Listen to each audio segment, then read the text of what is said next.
I think the quality of the nitrous is good. The quality of the night us and you are going to have together is going to be absolutely spectacular. Spectacular. We're the real New Year's Eve ball drop. You thought New Year's Eve parties were contingent upon New Year's Eve, but you were wrong because they're contingent on you being here and enjoying the radness it is.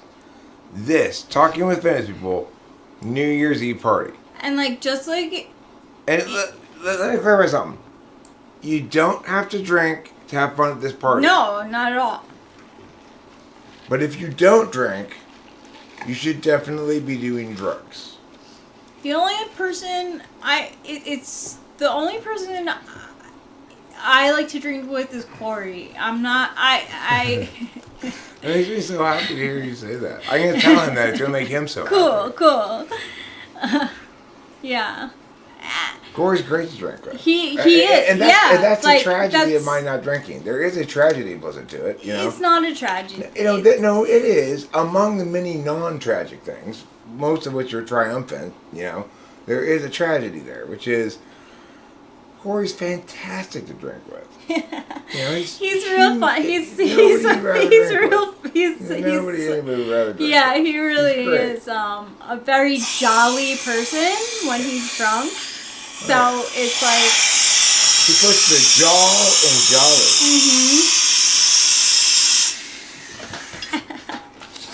And he and Eric are adorable when they get into their super intense, like, dude, you gotta listen to me.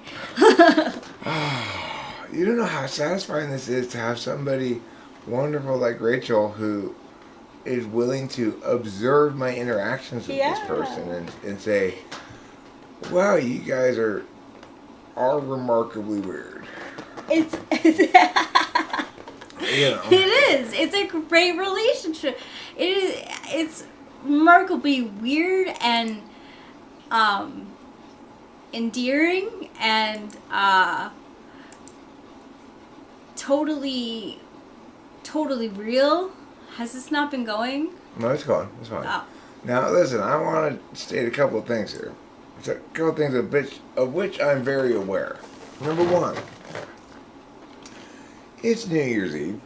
Lots of people don't realize yet, haven't learned yet, that the best thing to do on New Year's Eve is stay wherever, but be here with Talking with Famous People. Right. So some people haven't learned that yet. Yeah. They're probably getting their preposition wrong with standing. But anyway, the other key thing is YouTube is going to pretty soon permanently deny me the right to notify anyone of anything. Because I am uploading too many videos. Yes. So nobody gets notified of anything. Do shorts count? Oh no, it is not 2022 until it's 2022 in Los Angeles. I should have said that at the outset. Oh, yes, we didn't see that. I explained this earlier, I'll repeat it. Time zones are just everybody else's way of trying to bullshit me in order to think that they don't have to keep track of time like the rest of us do. Sorry, there's one time zone, it's mine. Right. The end. When I'm in a really festive mood, I like to breathe my air out of a balloon. Because balloons are so festive. Yeah, they are so festive. And if you're going to breathe air anyway, might as well breathe it out of a balloon. Yeah. That's just regular air, but this is festive air.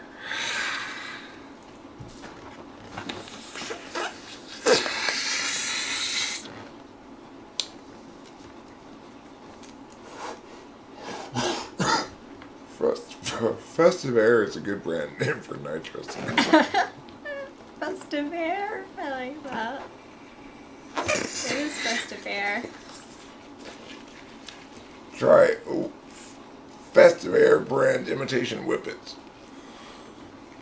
The most festive air you'll ever breathe. Mmm.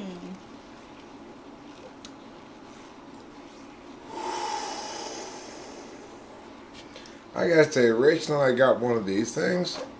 Worth it. And I'm already thinking, like, what the fuck? What have we been doing? And if this is as full as it feels, Yeah. then this must have shit tons of nitrogen. Yeah, that's what I'm thinking. Or the container's super heavy, one of the two. Because this is way heavier than you Whoa. think. Right? For something like that? Yeah. Usually when I something's thought that it was- heavy, it means it's compacted, full of compacted air Oh, yeah. of some kind. In It this says case, of a nitrous particular oxide. kind. Namely, For medical use. Off Oh, the- not for medical use. not for medical use. Not That's for different. medical That's use. different. That's the other thing that happens sometimes.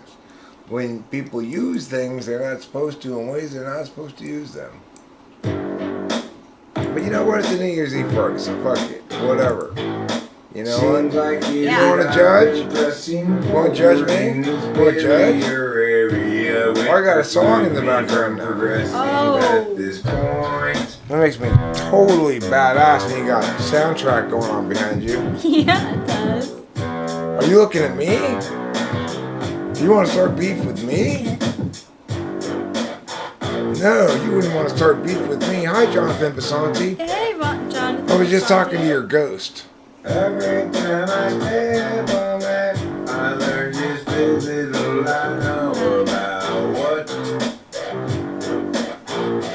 Every time I step on that, I learn just a little I know about what. Seems like years that I've been pressing forward in this Barrier, that prevents me from progressing past this point. Well, anyways, New Year's Eve. Hi, Winston's mom. Hi, Jonathan Basanti. Let me turn this music down a little bit. It's interfering with our ability to have some real intimate conversation. Like friends in a Woody Allen movie. Let's pretend we're friends in a Woody Allen movie and have intimate but intellectual conversations Oh, about the city. I'm dressed for it. you are dressed for it. You look like you are. Is anyone watching, like, the broadcast? It doesn't come until 9 o'clock. I mean, the ball dropping down there. Oh, really? Well, I mean, Oh, it doesn't come out the until 9? drop is at 9 o'clock here. Oh. If you want to watch it live, the Apple thing. I the meant thing to from New someone. York, Yeah, are they? it hasn't happened yet. That's what I'm telling you. The ball hasn't fallen down But yet. there's like, you know, There's other pre things. stuff. Oh, that's Yeah, like- only if you want to watch Ryan Seacrest. though. That's what yeah. And Jenny McCarthy. I'm sorry for falsely assuming that Ryan Seacrest was a deal breaker for you. Actually, I think Jenny McCarthy's more of a deal breaker than Ryan Seacrest. Ryan Seacrest by himself was fine. What was really the deal breaker was stroked out Dick Clark. No. Yeah, Dick Clark hung on for a few years Yeah, past that was- after the stroke. Yeah. Stroked out Dick Clark just was depressing. Yeah. That's not New Year's. That's Dick Clark had a stroke and now he talks all weird. That's not fun. That's not a party. That is not a party. Sorry, Dick Clark. Oh my gosh. We can. Live lobsters. No, we did not.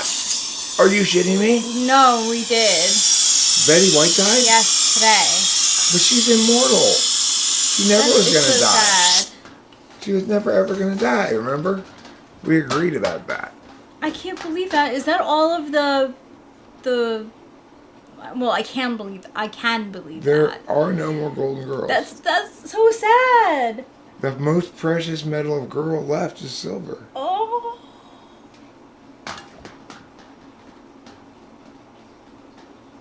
Wow. Wow. 100. It's weird if people don't quite make it to 100. No, she So many really- Look, I tell you, there's got to be something statistically significant, some statistically significant variation in terms of people who die within a couple months of 100, that rather than within a couple months after 100. Like, for some reason, way more people die within a couple, just about to get to 100 than just after 100. I bet you. That's just my experiential instincts. 99 is a good solid number. I mean, she really. I mean, it was only 10 years ago that she was still starring in movies. So. Dick Clark, once he's in heaven, he doesn't have a stroke anymore, right? Right. Or you get cured of the stroke. So Yeah. that's fine. Then I'm happy to picture Dick Clark and Betty White dancing. Yes. But I wouldn't want to make Betty White dance with Dick Clark if he was still all stroked out, because that's got to affect his dancing ability. Yeah. Good point, Eric. It is a good point.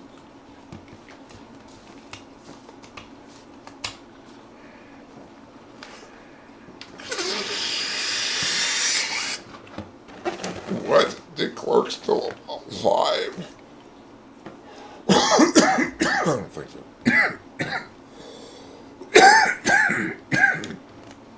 He's not alive, right? Dick I don't Clark's think not so. alive. No, I don't think so.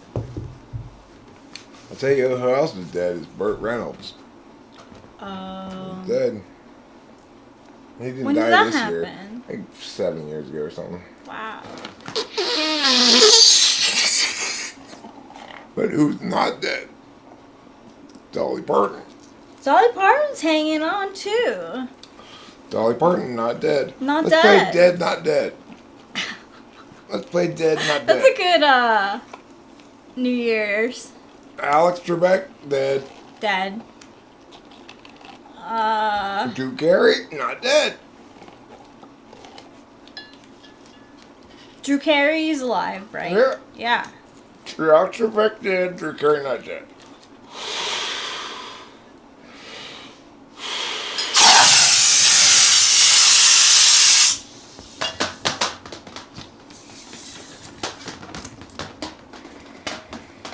It's like getting.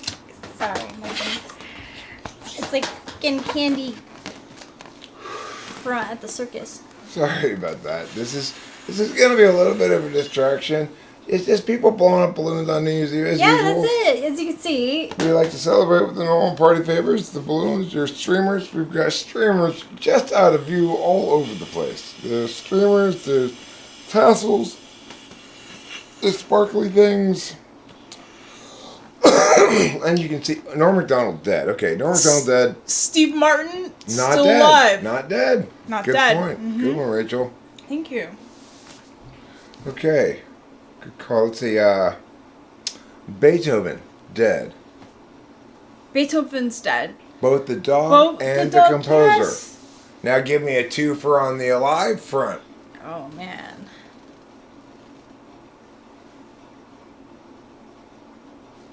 Does it have to be a dog? Well, you can go reversed. Dead, Spuds MacKenzie. Alive, Paul McCartney. Paul McCartney's a good one. He's still alive. Yeah, he's still alive and kicking. I don't blame you for having the living F surprised out of you about that. I am. It does surprise me. I feel like he's gonna be around for like, and in the end, Ringo Starr. Like Ringo Starr seems to just like he's like peace and love all over the place. You know, like good for him. He really Elvis is dead. Yes. Think about this for 1 second. Michael Jackson's dead. Yeah, that's a good one. Prince is also dead. Yes. While at the same time, Billy D. Williams is alive. And so is Mr. T. Coincidence? I don't think I so. don't think so at all. I For don't some think reason, so. that made me think of Paula Abdul's still alive too. Remarkably, who would have predicted that? Nobody would have predicted Paula Abdul would still be alive. Surely she's dead by now. Keith Richards, another one. He's still alive? Wow. Even Mick Jagger, like Mick Jagger, very much alive. yeah, he's very much alive too. Also, Meg Ryan, alive. Mm-hmm. While tragically Hunter S. Thompson is dead. What about Lisa Marie, or what's it? Who did he marry? What about Lisa Bonet Monet? Oh, What about I her? think she's alive. But Left Eye, dead. Dead. Went to South America. Absolute death trap. Driving on a South American road? Aw. That's Why don't you right. just- That's right. You're Why right. don't you just It was. swallow a nuclear bomb as it's being dropped on a city? Oh my god. You're as sure as dead. South America is not ready for automobiles or roads. Okay, they got to work up from They still have to- burrows. They got to they're work up working from up. burrows still. Let me tell you. There's a step ladder of civilizednesses in terms of transportation. The U.S. is somewhere in the lower bottom, middle-ish part. You get It's nice Canadian. places like Japan. It's got, I'm sure, great transportation. China, oh, it's got amazing trains. Do Canadians get up all in their shit with New Year's? Do they care, or Yeah, are they do. It's nothing but riding maple trees down the Sasquatch River all day long in Canada today. That's what they do up there. Hi, Legends Fall. How nice to see you, Steve Van Manen, you as well. Let me make a point of interacting more with you people over there. That's what Okay? Instead of just yammering. I'm going to interact with you. I'm going to read what you say. I'm going to act delighted by it, no matter what it says. The Great White North? Is that what it's called? That's the movie with It's Fargo. Bob and Doug McKenzie. The Great White North. Oh. A fine film. You and I saw most of it together. I don't remember if you finished it with me or not. Oh, are you from Canada? Legends Fall, are you a real Canadian? It appears we have a real Canadian here among us. Wow. I didn't know that. You never told me. So You're supposed to warn I me do. ahead of time in case you're going to go, I don't mistake you for American. Yeah, it is a lots and lots of booze celebration. Unfortunately,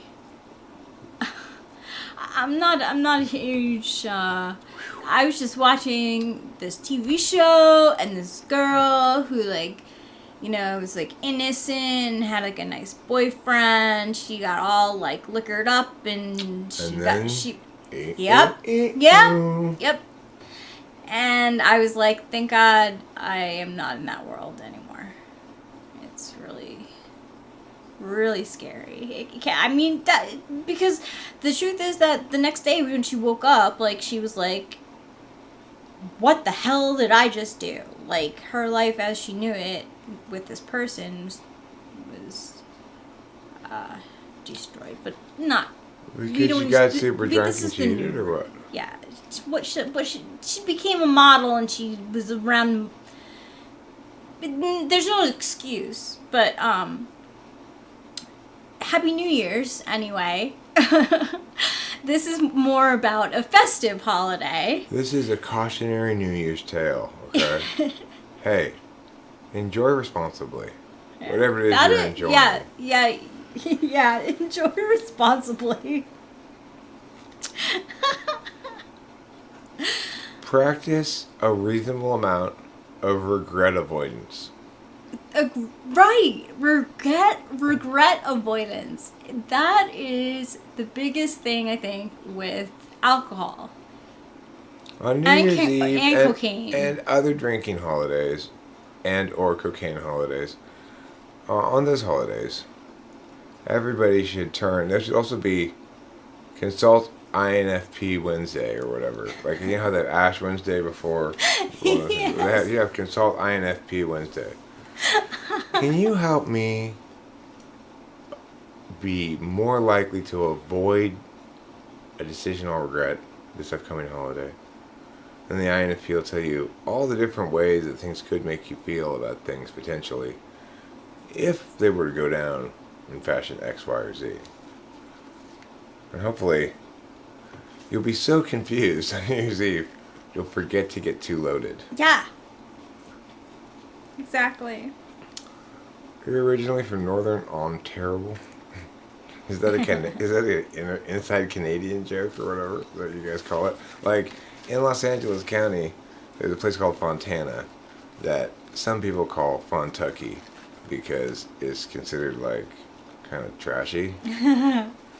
But it seems weird for anybody to call anything trashy nowadays because everything's got little bits of pockets of trashiness, and it's pretty hard to be snobby when you've got your own trashiness close by, even if you're sort of vigorous and trying not to let it fester, which I think Arcadia is pretty good about that.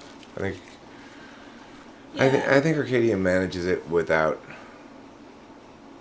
a lot of strong arming too. Yeah, because we were driving by something yesterday and there was, like a makeshift tent under like a passway that we were going under. And I was just like, I was so happy for that person to have that like makeshift tent, especially after all the rain that we've had. Oh God, I don't even think about that. Why are we getting depressed? Why? I'm sorry. Why are we doing this? Let's not play depressing This time. is a new year. I guess we're getting rid of the last bit of depressingness for the last of the old year. That's what it is. Okay, so we just had to vent that out. And then we remember to run away from our feelings as fast as we could. It's very important to do that. So, what the problem here is? This is the pre-party. The actual New Year's Eve party hasn't started yet. Hasn't started yet. But it's about to start. And it is going to be fabulous once it does. That's not going to help, though. If I do it that way. I need to be able to hear it is why. And so it was that Eric changed the output from speaker headphone to LGT. He pushed play, and amazing things happened. Now you're feeling the party. You're starting to a little bit. A little bit more now. Maybe this is a New Year's Eve party, you're thinking. Maybe I am dancing. Maybe this is what they call having fun. Maybe I'm not missing out on those other things. Maybe this really is the place to be. Perhaps this will turn out to be the coolest New Year's Eve party in the history of New Year's Eve parties. On that occasion in the future, when they review previous New Year's Eve parties to determine which of those stands as the most triumphant ever, it might very well be before you, yet to happen this very evening right here now. Wow. As you can tell, the energy's ramping up. We got the beginning music on. Sure sign that something's beginning. Something's getting started. If you were here at my last live stream, you may remember my previous discussion about the beginning. How it's not the middle, nor the end, but rather it's the beginning, my friend. Well, I can tell you I'm going to take the sweatshirt off. That's another sign that the party is starting. Yeah, it's getting hot in here. So take your sweatshirt off. It is getting so hot, she will take her sweatshirt off. Oh yeah. That's right, friends. The party started. You're all invited. If you're wherever you are, and you are drinking alcohol, let's say, go ahead and drink it. Go ahead and indulge. It is New Year's Eve. Don't overindulge. Don't regret it. Right. But if you're there to party, go ahead and party. Go ahead and party. If you're there to party. It is New Year's Eve, and that is an official party holiday. You're allowed to party on New Year's Eve. Everybody knows that. Yeah. So whatever your partying entails, go ahead and party it up. Maybe for you, your partying is drinking decaffeinated coffee. Go ahead and have 5 cups of it. Right. Maybe for you, your party is watching old episodes of the Jackie Gleason show. You just suck it up. That's what I used to do. Yeah, you Jackie Gleason your ass off right now, because it's New Year's Eve. It's party time. If you're into Jackie Gleason, welcome to party time. You like Jackie Gleason, that means party time. Jackie Gleason knows how to party. Jackie Gleason means New Year's Eve. Let's watch Jackie Gleason. He's always pleasing me. One of the rare Jackie Gleason themed New Year's Eve songs is currently being contemporaneously curve surfing in the year 2022. All previous such Jackie Gleason themed songs are from a long time ago, when Jackie Gleason ruled the world. You guys remember those days back when Jackie Gleason ruled the world? There'd be a table in the room, and that would be it, right? Like, that was it. He'd say, Powie, to the moon Right, you go. so, right, bang, I'm going to punch bang you in the zoom face. to the moon, right? And you're going to be flying from my punch all the way from All here the to the way moon. there. That's the And that's amount all of it took, force that man too. brought in his fist. Yeah, he had a lot packing up his punch. He had a heavy fist. Yeah, he did. Send that woman straight to the museum with the astronauts He wasn't- and the moondogs. He's gonna send her a lot to the moon Yeah. now. Jackie Gleason, still from the grave, can beat your face up. Yeah, that's how strong Yeah. Jackie Gleason is. They have a statue of Jackie D. Gleason in Port Authority in New York City. Because in the city, that's where he worked. Well, that's good. I'm glad. Alright, isn't that nice? I need a statue of Jackie. Perhaps I'll go to New York. I'll find that statue of Jackie. Sure was talking about New York, torque it up from the ground and bring it back home, and I'll put it right here. Yeah! What do you think? I think it goes well. And we could put balloons on him and stuff too. I think he'd have like a balloon. You know, he's every man's every man. He is. But what about... You know who else is every man's every man? Lucille Ball's husband, Desi Arnaz. Oh my gosh, everyone has been talking about the... That man had some Cuban flair.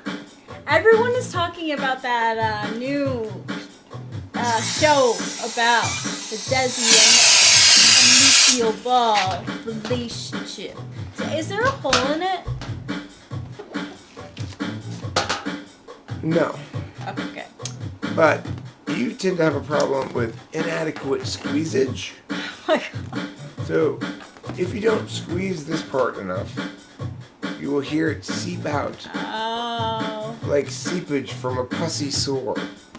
Well, with adequate squeezage, you can prevent that from occurring.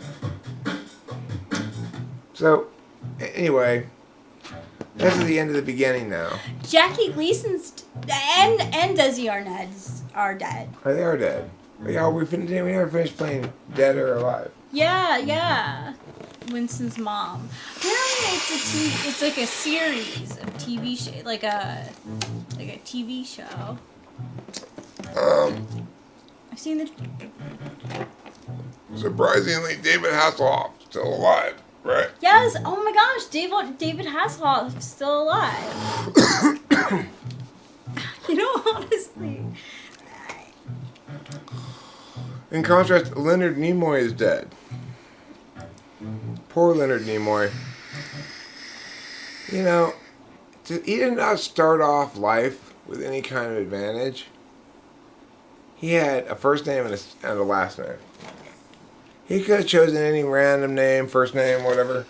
Instead, he got Leonard. You just pick any random last name, right? No? He ends up with Nimoy. Leonard Nimoy. If your last name was Nimoy, why would you name your kid Leonard? You're just doubling down.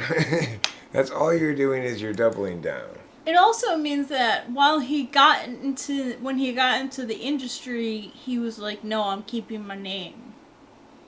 Did he? I don't know. Well, do you think maybe he's faking this all out? That it's so it's so ridiculous that it couldn't possibly be real. It could be. But, I see some really strange names in football players. Like, I'm not just talking about like Hanker Snankle Van Pankerlinker or whatever. I mean, just weird names that I never seem to see or hear anywhere else. But things even like the dude who we saw last night, whose last name was Wheat. Wheat, yeah, Wheat, Wheat. that can't. You feel like it can't be real, but like. I know. I mean, the cool thing about recruiting a kid named Wheat is if he doesn't pan out as a player, you can always make him into bread.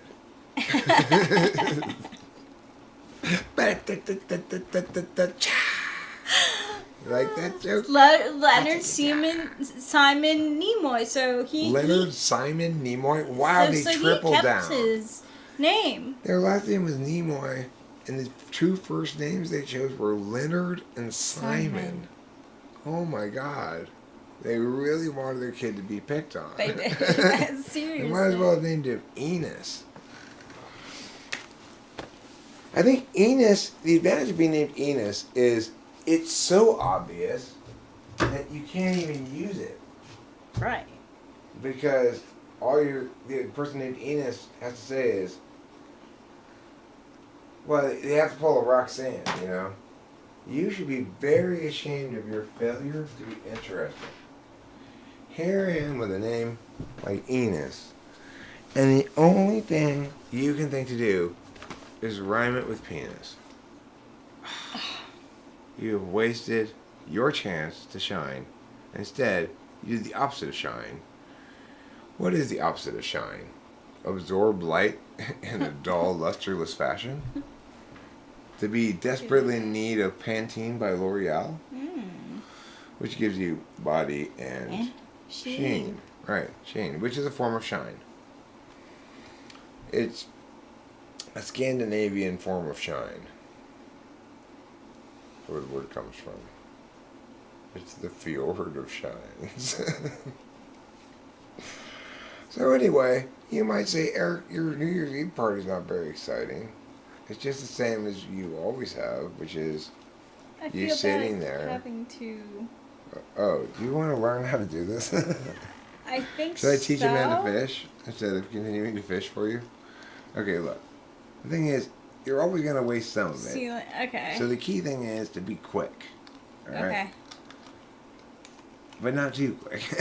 Yeah, like I don't want to. So basically, you pinch it as best you can. Tighten it very slowly until it just barely starts to hiss air. That's where you know the spot is, right? And then you give it a go.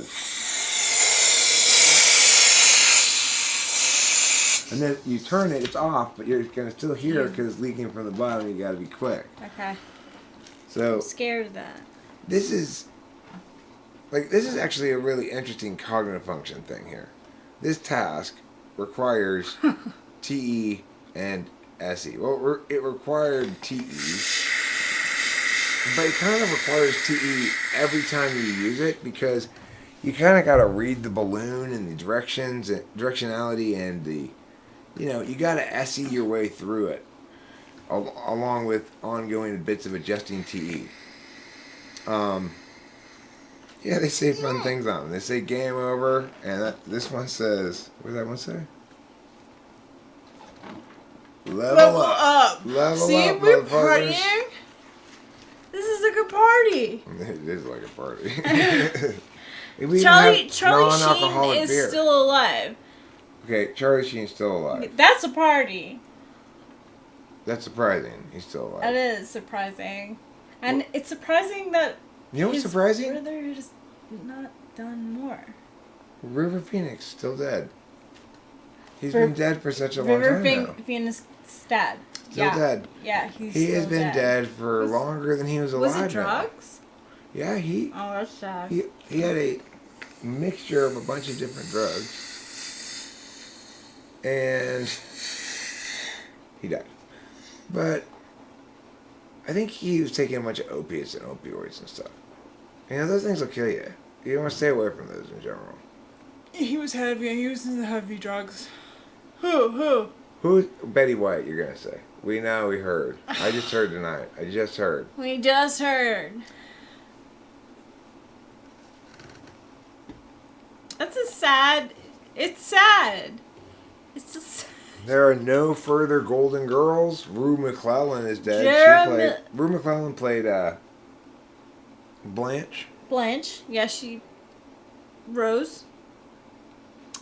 We're not having a white Christmas here. We're having a gray and rainy Christmas though, which is very nice. It's very weathery, you know. It's not raining right now.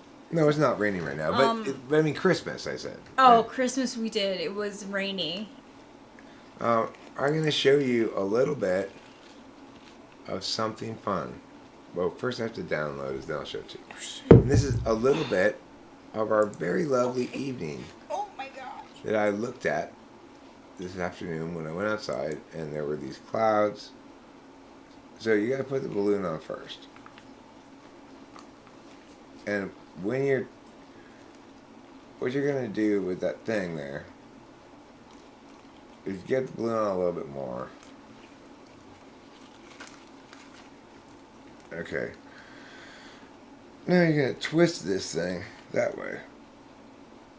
I think that's the wrong way, but yeah, that way, yeah. Until it just barely starts to let out gas. There you go. And then you try to let out more so it faster fills up more, but not too much more. A little bit more. A little bit more. A little bit more. Okay, you're losing the air. You gotta be fast. Ever. Like this. I Watch. just want to take it from. Whoa. You gotta freeze your lungs. You can't take it from this thing. You'll hurt yourself. Alright, so look. When you do this, you gotta do quick like this.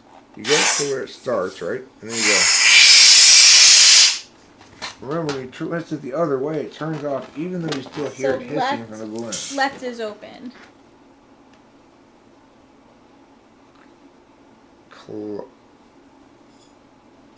Clockwise is open. Counterclockwise is closed. Right is open. I mean, right turns it on. Left turns it off. Okay. Okay, so what I'm going to show you now is super very important for everybody to see because of its stark and natural beauty. What? Not already uploaded to Google Photos? Why not? Why have you failed me? Oh, phone of mine. Why have you failed me, oh phone of mine? I trusted you so much, but you were lying. By which I mean lying.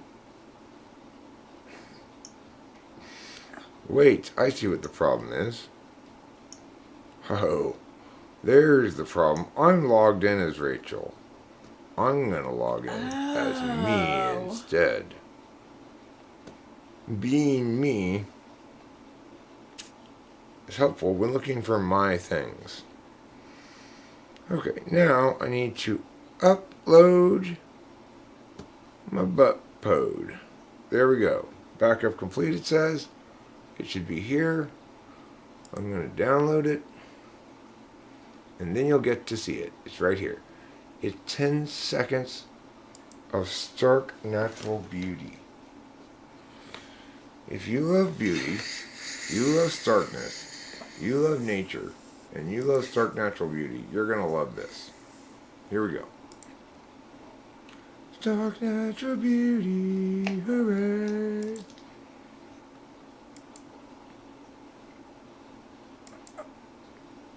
Here we go. With the stark natural beauty, and pow. What you're going to see here may completely blow your mind. Wow, Eric. You're probably saying to yourself, Wow. that's some stark Yeah. that's some stark natural beauty. It really is. So what I'm going to do, this makes it look like we're outside. You see? It's You so could easily easy. be faked out. Oh, I feel the wind. I know. Oh my gosh. Oh. Look at those trees. They have no leaves on them from the winds. I know, it's crazy. Let me pull up this window here. What I'm also going to do, I'm going to put this window up one, like there. Okay, now we're ready to party. Okay, can we start this party over now? Okay. Now Pretend all that stuff really- before now yeah. didn't happen. Also, you guys, it is New Year's Eve, so you have friends who want to come. That's okay. We're gonna be here for a while. Wait, 9. But look, they 10, can't it's- wait, sleep in my 8. room, and they can't sleep in my mom's room. But they could, I guess, sleep in their own house. But No, you figure it out. What do they call that? I'm hyperventilating. Oh my god. What if nobody shows up? Oh my god. What if we have a June party and nobody comes? And we're all alone with our trees. Then what? You know, they're Then faintly we're moving around a gonna- little bit. Then we're If it gonna have to, makes it fun. yes, exactly, Fly Guy. She was an uptown girl because we're gonna have to make more kitty videos. Well, you want us to check and see how the kitty videos are doing? I can check real quick. The last I checked, They at least one deserve- more of them had made the shorts feed. I figure if I give them a couple weeks or something, Yeah, they and they don't take do a little anything, bit. then I'll delete it. Like if it just stays on think? 50. Oh yeah, well I Because deleted the- one. That didn't do anything. The rest of them have all done something. But They take a little bit though, like the Billy Joel one didn't hit right away. right. Okay. So do go petting kitty cats. Oh yeah, that's a really good one. This one has now gotten on the feed, the shorts feed, because it's got 344 Oh. views that show here. If I look at the actual analytics, it says 453, Whoa. which is a sign that it's currently in its burst, that it's so much behind on that screen than this screen. And it's 90% shorts feed traffic. It looks like it's sort of flattening out a little bit, but some hours are more heavily trafficked than others, I guess. Anyway, this is well deserving of being successful because I think it's a good one. It's like, I think it's a pretty good loop and it's a good song to do. You know, there's certain art to these things. You get to see that face. Even though they're lying there and possibly don't want that. You go petting kitty Oh. Even though they're lying there and possibly don't want that. You go petting kitty. So in that instance, it's like the loop needed to be a little bit longer so it's a clean loop. I made sure that I got a clean loop on the New Year's Eve song, Kitty song. She was an uptown girl.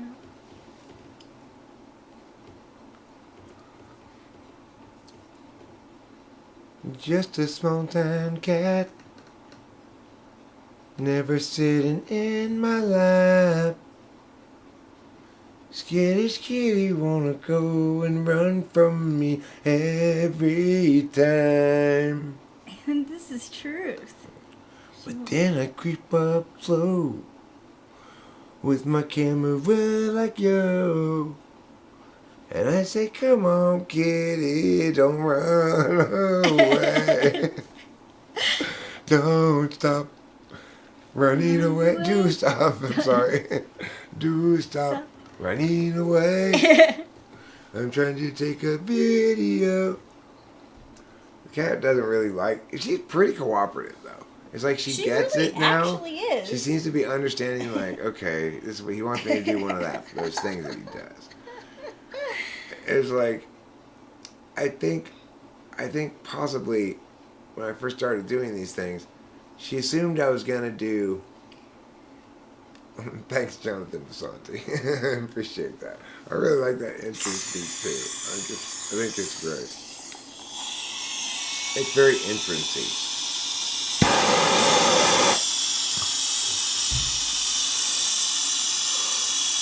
Remember, when you turn the other way, it'll be off, even though you'll hear a sound. Now it's off already, so pull the balloon off. You don't need to worry about this part. Yeah, there you go. Yay, learning. You are learning. You're learning with the best of them.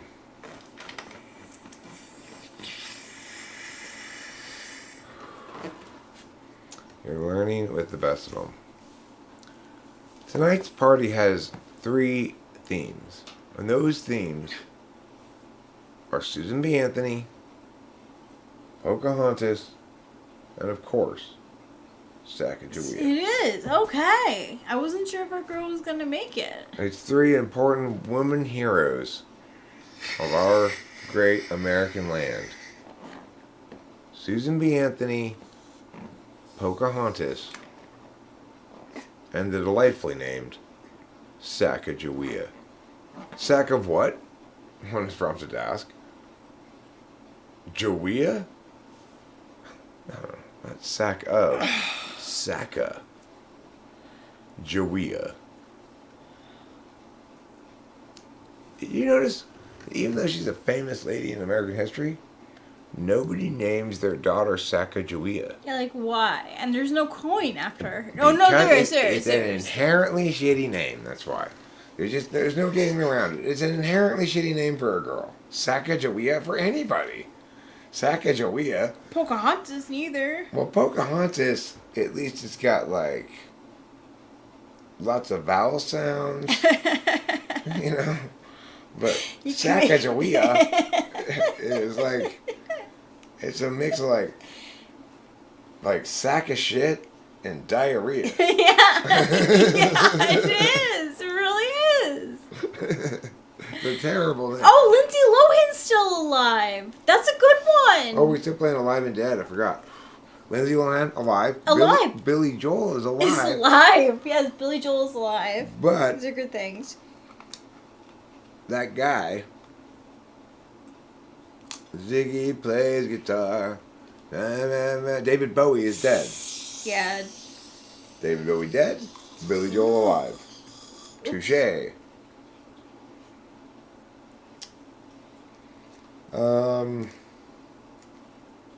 Let's see. That guy,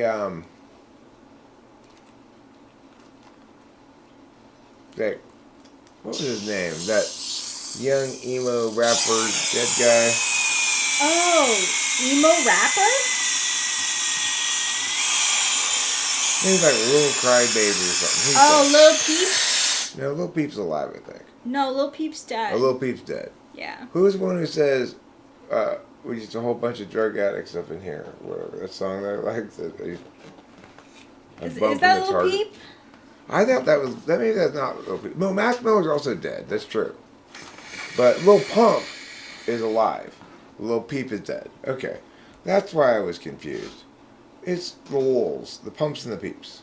Recently heard from OD. Who's OD? Don't poke my heart, as in the Sacagawea. Okay, Peter Fonda's dead. Jane Fonda? Jane Fonda is alive. Well, Shrillix is alive. my theory is it's an animatronic model. But Jane Fonda died during the making of On Golden Pond. Her finest work. Everything after that has been an animatronic robot, Jane Fonda. Dead Mouse should be still alive, though. I feel like he's still... Tupac's dead. Biggie Smalls is dead. But Ice Cube still alive. Shella Biafra's still alive. Who'd have thought it, right?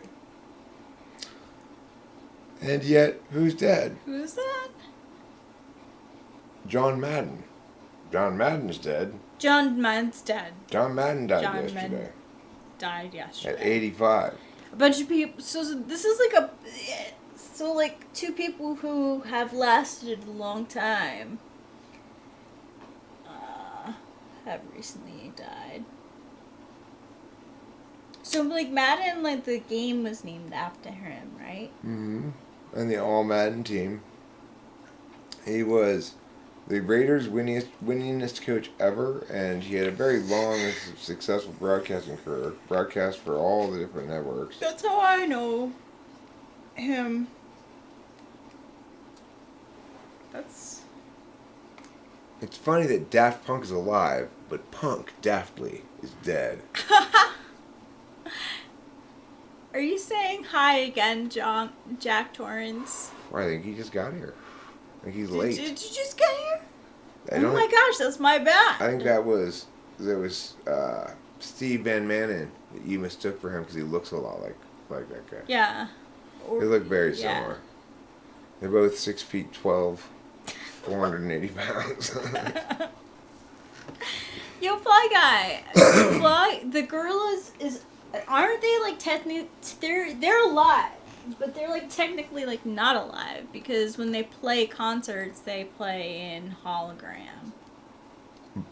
Harambe though, dead. Oh, amazing. So not all gorillas are alive. I guess would be my point. Oh my gosh. Kirk Douglas is dead? Wait a No second. way freaking way. No, he's not. Kermit Pimp, are you sure about that? Are you talking about the star of Romancing the Stone? No, that's Michael Douglas. Oh, that's Michael Douglas. Yeah, Kirk Douglas. I think is still alive too, though. I have to. Pat Morita, dead. Pat Morita of Mr. Miyagi fame, long dead. Long dead. Tommy Lasorda, did he just die or is he still alive? I think he's still alive. But I think that maybe I've heard that he just died or something. I think he might still be alive. Tommy Lasorda. Vin Scully, still alive, pushing 100. But Michael Douglas, star of Romancing the Stone, is still alive. What about the lady who was in Romancing the Stone? Is she still alive? Tony Danza is still alive. Who knew?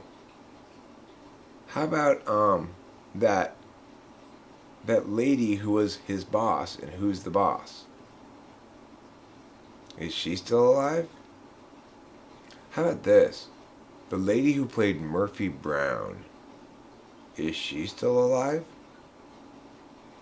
Mysteries we will never solve. I'll tell you who's dead. Kathleen Turner is still alive. Okay, good to know. What's his name? Richard Dawson. Dead. Former host of The Family Feud.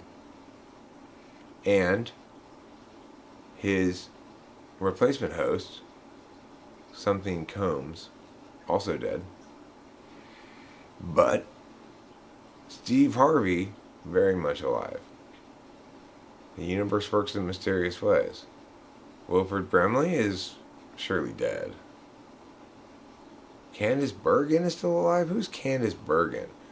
Yeah, we've gotten the news now like 3 times about Betty White's passing. You know, I know this is going to be an unpopular opinion, but that bitch had it coming.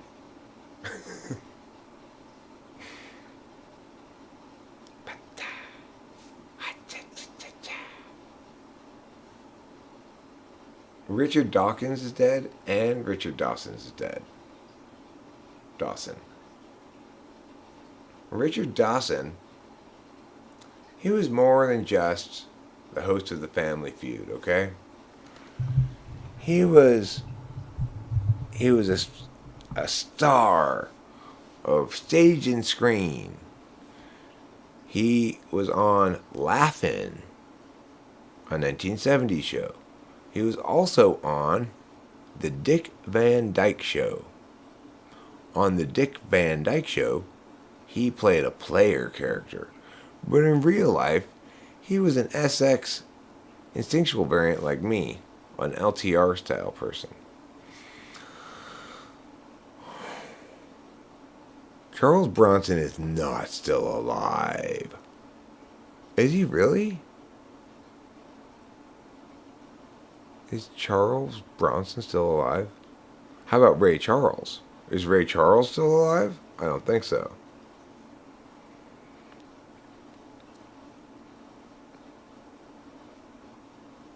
How about Charlie from Charlie Bit Me? He should still be alive. Do you remember that viral video sensation of the British child complaining about the violence of his younger sibling and the harm done upon him by the biting of the younger sibling? Do you remember that? It was a very viral video. That means lots of people saw it.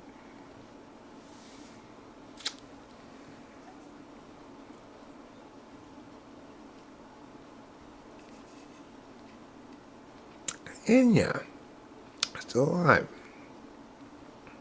Okay. What about Tina Turner? Is Tina Turner still alive? That would be surprising. I know Ike Turner's dead. Dwight D. Eisenhower, also dead.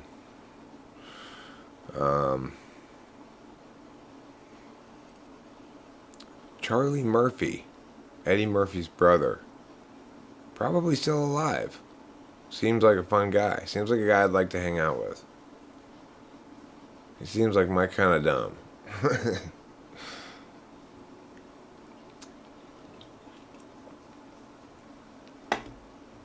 Okay, how about Willard Scott?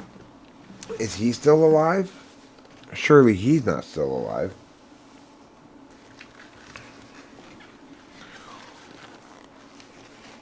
With a name like Willard Scott, it's a miracle he made it out of the nursery. Gene Wilder is long dead. The kid who played Charlie is still alive. Amazing. Amazing to hear. What about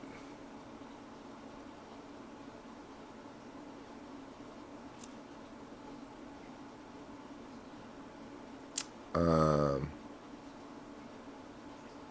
trying to think of all the kids from the Goonies. What about Short Round? Whatever happened to Short Round? In his heyday, he was a little Chinese kid making hilarious racist jokes.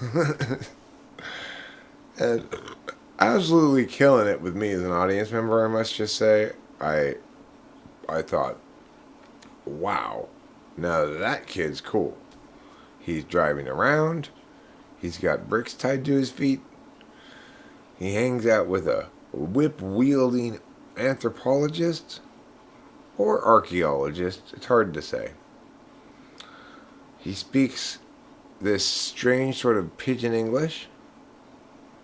Seems to know when it's time to get out of here, when it's time to get out of town. Andy, we better go. Because he has the instinct, the know-how. Sniffs out the trouble.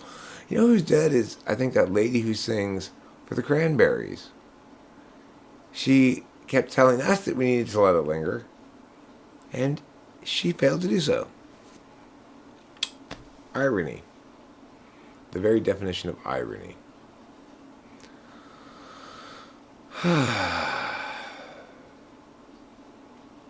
Diabetes. Diabetes is one of my many, many favorite diseases. Of course, probably my favorite disease is anal wreckage addiction. I'm in recovery, but, I'm mostly relapsing.